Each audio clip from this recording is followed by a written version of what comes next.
Good afternoon, ORCA!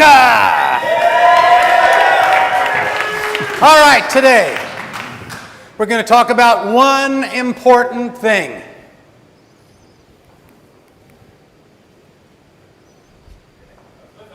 As long as this damn thing works.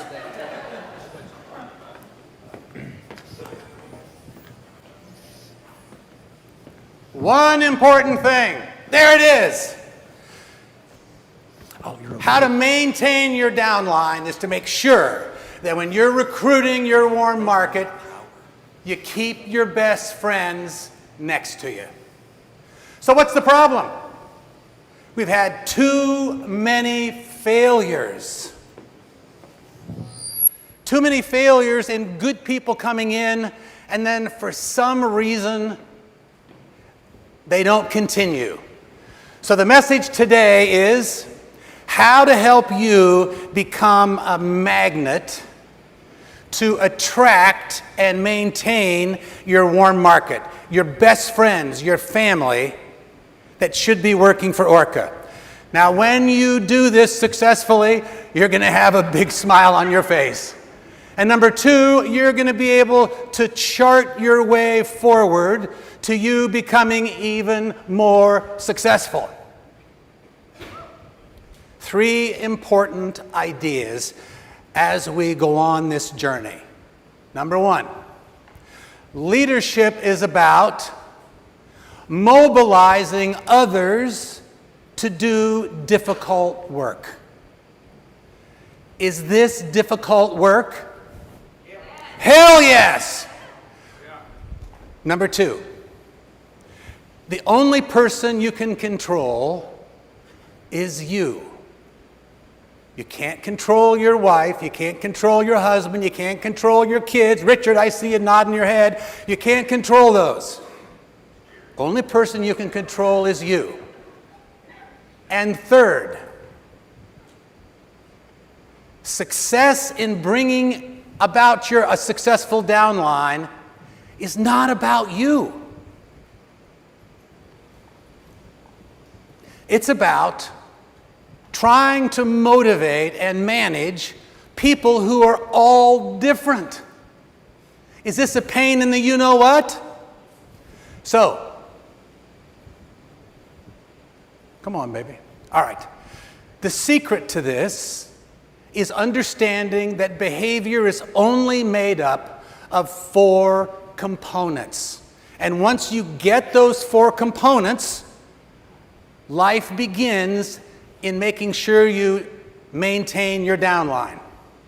Now, this is a product of William Marston. He wrote a book in 1928 called The Emotions of Normal People. Here's how he did it. Whoops, this guy is there. Now, if he said, for all of those who are not discaholics yet, he said, if you have a circle and you assume that all human behavior is represented in that circle, you draw a horizontal line between it, and then you say to yourself, if you are task-oriented, you're at the top, and those of you that are relationship-oriented, you're at the bottom. That encompasses all behavior. Next, if you draw a vertical line, come on, vertical line. Where's the vertical? There should be a vertical line right there. If you are active in engaging in tasks and relationships, or you are passive, if we had a vertical line, in engaging in tasks or relationships. This is the principle. Now, if you are active in engaging in getting results and solving tasks, he called this D, or dominance. Second, if you are passive in solving problems, he called that compliance, and we call that C. If you're active, but you're more focused on relationships, he called that I, or influence. And last, if you're passive and creating relationships, he called that S, or steadiness. Now, how can you remember this? Well, here's an easy way. If you're active and you are about getting results and you push and push and push, that's called Scott Morris.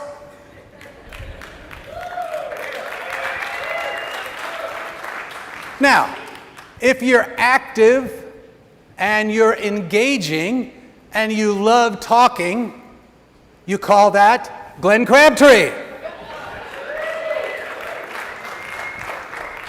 Now, if you're passive, but you're good at engaging in relationships, and you're kind and supportive, and you're a good listener, who's this?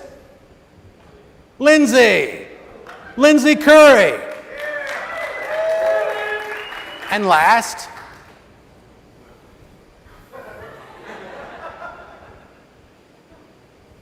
I want to go back here. Oh, this is no good. All right, I'll make this one up. We'll go forward here. No, come on. Maybe advance it for me to the... There we are. Keep going. There's the I, there's the C, there's the S. David Curry! David Curry is our resident high C. Well, what's that? David wants to get results, but he hates to make mistakes. So he won't take an action until he thinks through every possible thing that could go wrong. He's a master at knowing what to do, when to do it. Let's go to the next one. Okay. So we've described here the 4 components of DISC. DISC is the acronym that represents dominance for the D, influence for the I, steadiness for the S, compliance for the C. Now, you all have the basis for becoming discaholics.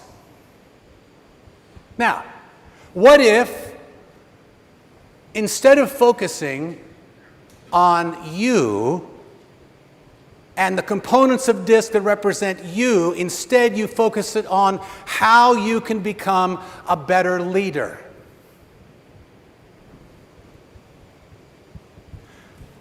All of you have seen your assessments. You've all seen this chart.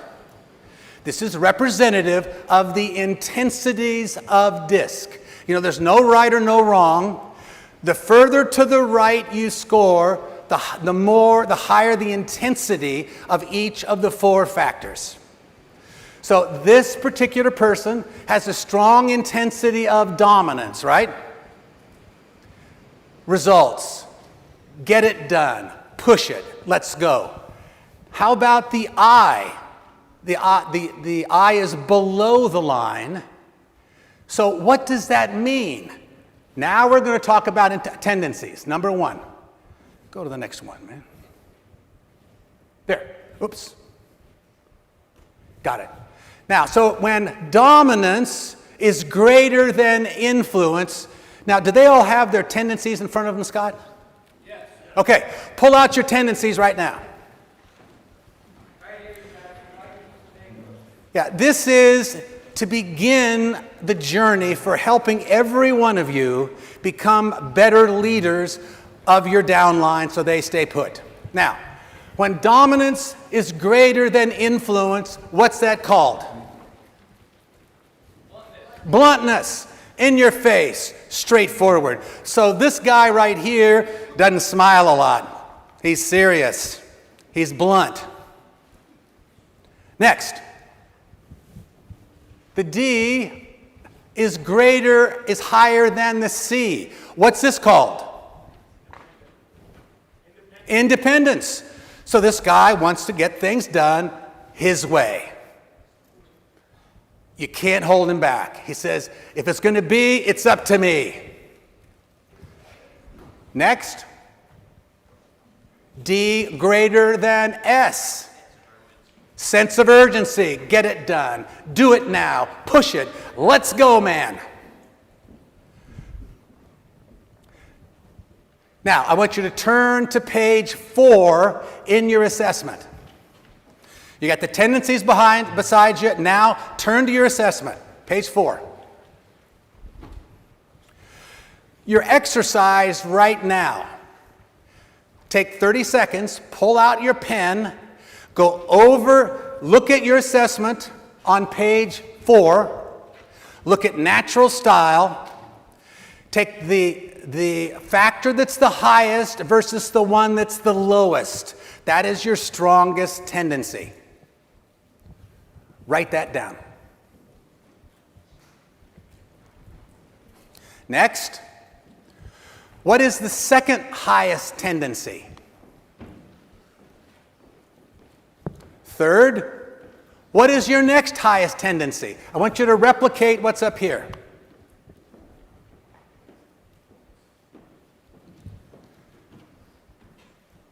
Now I need a volunteer. Volunteer? Yes, sir. So, read me the 3 strongest tendencies you have, and then look over on the tendencies chart and tell us what that means. C over I. What's that called? Perfectionist. Perfectionist. Second? D over I. That's called? Blunt.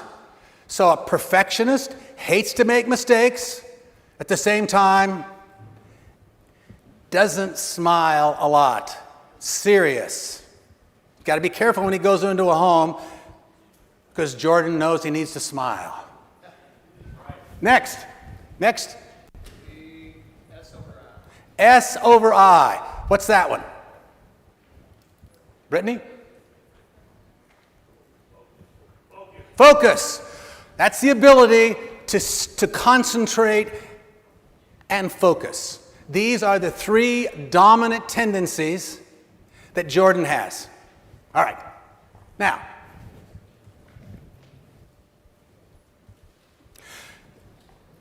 so how do you use this for you to become a magnet of the people around you? Should you use the golden rule?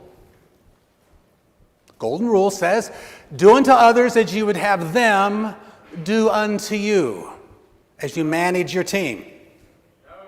No. Ooh, how about what if you, so this is about understanding you better. Instead, the platinum rule. What's the platinum rule? Treat others the way they want to be treated.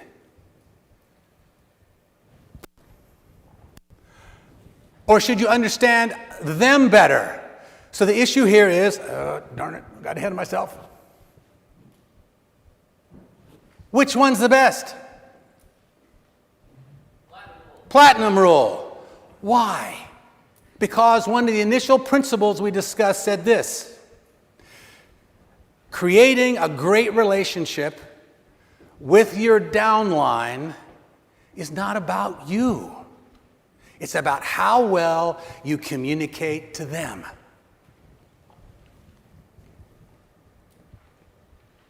Now, let's go through a little exercise. How are you going to apply this using your assessment? Let me show you. Know this guy? Hey, Shane Meredith.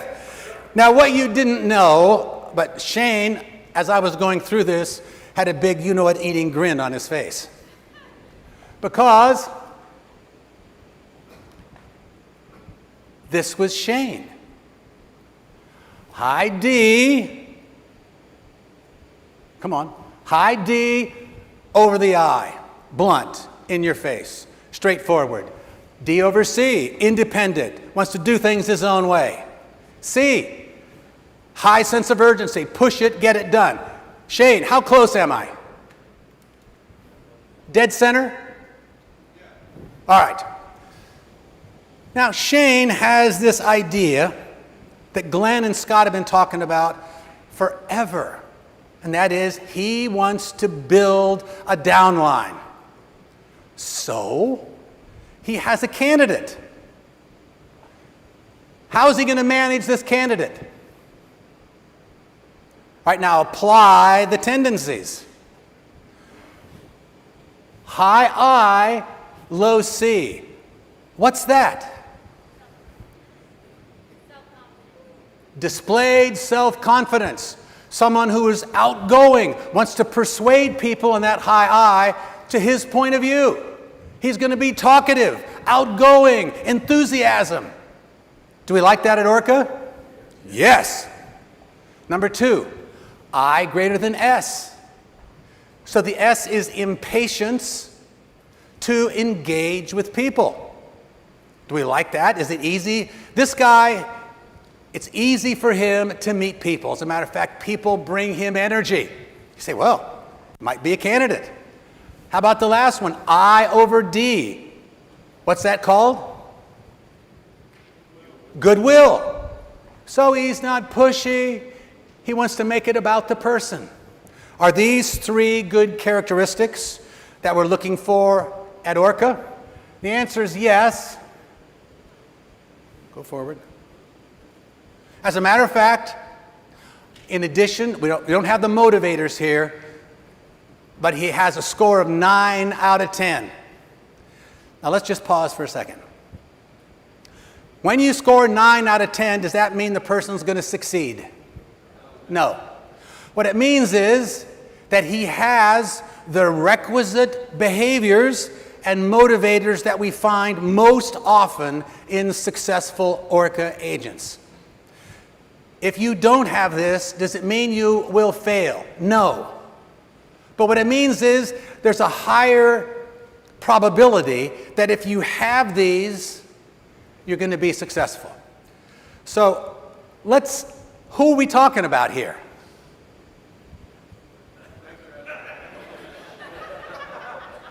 We know this guy? He's only 17 years old. So we've looked at the behaviors that are appropriate, and we find out that this guy, Glennie, age 17, should we go forward and build a downline with him? Yeah. All right. Now, in front of you, you have your assessment. I'm renaming the assessment as of today. In fact, this is now called the operating manual for each one of you. Why? Because it explains how you do what you do, why you do, and is a good prediction for what you will do in the future. And the more as leaders we can begin to use the operating manual to manage our downline, the greater the probability is they're going to stay put. Okay, so here's how you do it. Now I want you to turn to page 10 in your assessment. This is now the operating manual. Once you go back and you read this, just like Scott, you're going to say to yourself, my God, this is me.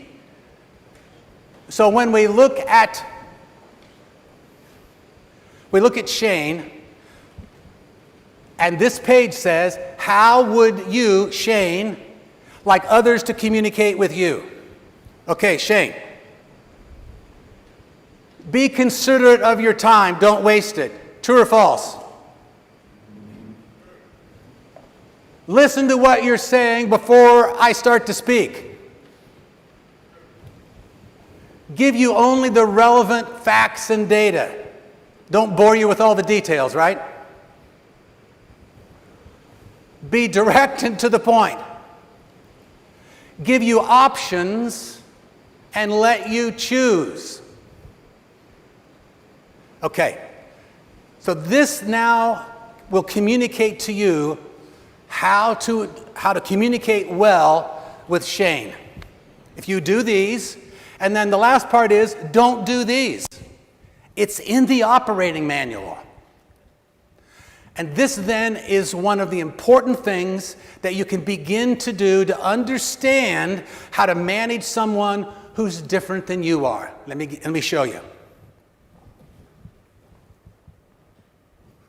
Here's Glenn. Are you ready? What should you do to communicate well with Glenn? Allow time in a conversation or meeting for socializing or off-topic discussions. Glenn, is that important? How about focus on people, not just the tasks? How about allow you plenty of time to talk and express your feelings and opinions? Talk in a friendly tone.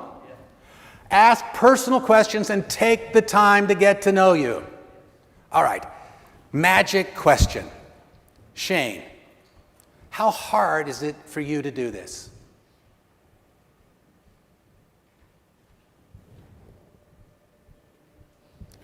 Say difficult. Difficult! Why is it? Well, you remember from Shane, he's blunt, in your face. Do it, let's go, I'm going to do it my way. So if he's not careful when he communicates to Glenn, Glenn's going to go, who the hell do you think you are? Why can't I talk? Like, shut up, I want to talk. And Glenn stops listening, and then Shane gets upset, and pretty soon they look at each other and they say, it isn't worth it. And you've blown from your warm market, you are blowing the opportunity to motivate this person to follow your recommendations. Are you saying the worst person Glenn can speak to is himself? Well, the person that Glenn does not appreciate communicating with is someone who has an equally high I as him. Because Glenn's thinking, hey, shut up, I want to talk. I want to talk. The other person's talking, and you're both listening for what to say next instead of listening to the person. Glenn? No, not anymore. Oh, okay. Now, that's a good point. That's a good point, Glenn. How are we doing on time? Great. Okay. So, this is natural behavior. This is not adapted.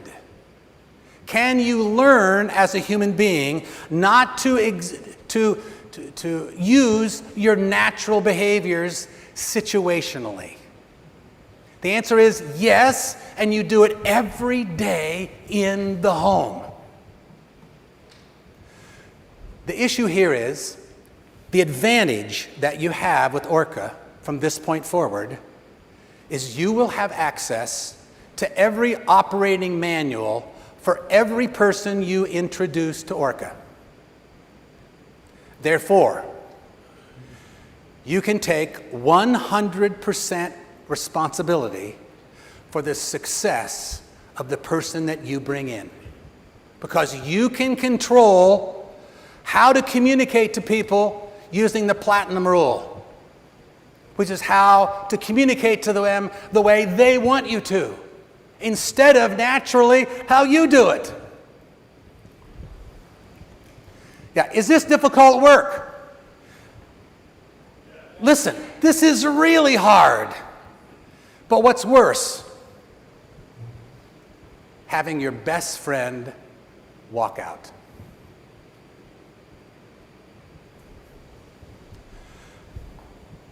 So here are Shane and Glenn. Come on, man. Use the platinum rule. Is this hard for Shane? Belly up to the bar. But what does Shane want?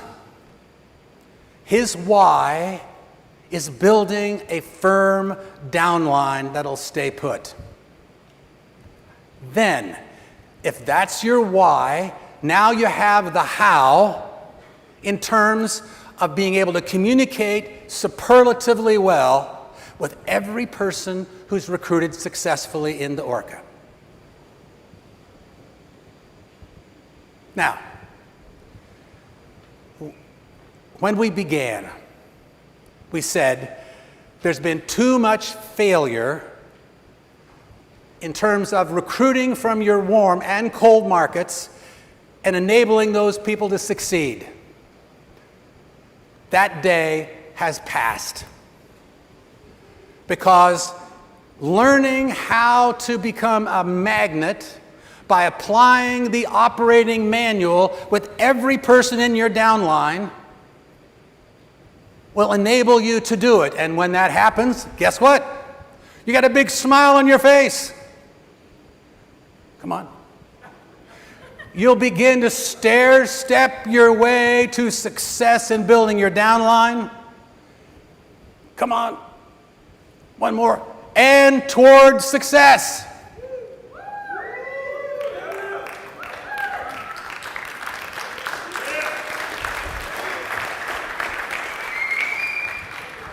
Now, because this is hard work, Scott asked me to create a way for those of you who would like to discuss how DISC relates to you or maybe one person in your downline. I said, Scott, okay, in your handout, come on, in your handout is a QR code. If you want to have 15 minutes with me on a Zoom call, all you do is you go to that QR code, click on the QR code, it's going to give you a link. You click on that link and you can have 9 o'clock in the next 2 weeks. I've opened my schedule up. You schedule an appointment on Zoom, it pops to my calendar. When that time emerges, I'll go up to Zoom, you go up to Zoom, and we'll have 15 minutes. And what I want to hear from you is the person you want to focus on the most. It could be you, it could be someone in your downline. Now, questions? Glenn. I love you, man. Bring that shame. 2. Does your DISC assessment ever change? If I did mine in August of 2020, if I did it today, would I expect it to be exactly the same? Question. Does your DISC assessment change? Is it related to where I am when I took it 2 years ago, 3 years ago, 10 years ago? Here's the answer. For the vast majority of people, behavior crystallizes at about the age of 6, maybe 7. What that means is the input to behavior is genetics, input from your parents, the environment, everything that affects you. 6 or 7, it crystallizes, and the pattern that develops for vast majority of people then repeats itself over and over and over and over the rest of your life. So the answer is, for 98% of the people, what you see is what you get. Now, can it change? I've seen it change. Most often it changes with a significant emotional event. Something that disrupts you at its core. And when that happens, you say to yourself, my life is over. And so you're reevaluating your whole life. I've seen people change their behaviors right there. And most often, the C goes up. The compliance goes up. Because they say, oh my God, I'm just going to do it the right way. Other questions? Yes, Dave? I have one. Please. Hey, Kevin. when a brand new agent starts with you, what part of the assessment would you use to learn how to speak to each other most effectively? So what part of the assessment should you use when you have a new agent? Number 1, page, is it 5, Kevin? Page 5 are general characteristics. Am I right? I think it's 7. 7, it's page 7. So here's what you do. You want to get to know the agent to make the agent comfortable and to build trust with you. So you hand up a highlighter or a pencil and have the agent put check marks or highlight any sentence that he or she feels is not accurate in describing themselves. I go through the exercise. The ones that are highlighted, forget about it. Doesn't matter. The ones that aren't highlighted, they agree, describe them. So you simply read that sentence. Read me a first sentence. Shayna, a first sentence in yours. Yep. First sentence in mine says, "We do not mind taking on several projects and tasks at once, but maybe compress it Oh boy, I can't hear it. All right, thanks. My first natural style says you do not mind taking on several projects or tasks at once, but may become frustrated if there are too many projects going on at the same time. Right. So I'd say, so Shayna, why is that? And what would you say? I don't know. I like things my own way. Right. So I like when I am able to control what's going on around me, but if there are a lot of things going on at once, it frustrates me. So can you hear the independence? The D is higher than the C, right? Yeah. So she's independent. And what she told me is, and I'm her new team leader, she's telling me how she naturally behaves. Now, what if I'm independent too? What does that tell me? It tells me that we're going to have some difficulties because she wants to do it her way and I want her to do it my way. So who should I let win this conversation? Her. What does that mean? And I know when I coach her, I can't tell her to do this because she's going to go, I want to do it my way. I might ask her how she thinks she should do it. And if she's right, she's got it. If not, then I can help her see that there's a better way for her to get the results she wants. And if I say that, she's going to go, yeah, because that's what I want, right? Okay. So use the first page, use that page 7 for you to get to know them. Why is it beneficial? Because they're going to lean in and think, Jordan, you care about me. I like this. Now, second thing you use, give it a week, give it a month, 6 weeks. Then you begin to talk about the communication issues between the two of you. You will be able to see where they have communication issues, especially with you. You can't do it right away, but you need to ride with them, you need to be with them for a while to begin to see some of the problems they're having. People don't like to change unless they initiate it. Help them see with the communications page. Same thing, highlighter. This is 4 to 6 weeks. So highlight any of these do's or don'ts in communications that you disagree with. What you're going to find is there are very few. So you start with number 1. And you say, so what's number 1? And they say whatever they say. And now you know whether this is something that you do or something that you don't. And now because the two of you have not maybe been geeing and hawing well because you're different, now you can begin to take the responsibility for managing your communications to them. Again, when you do that, you're building trust. Why is trust so important?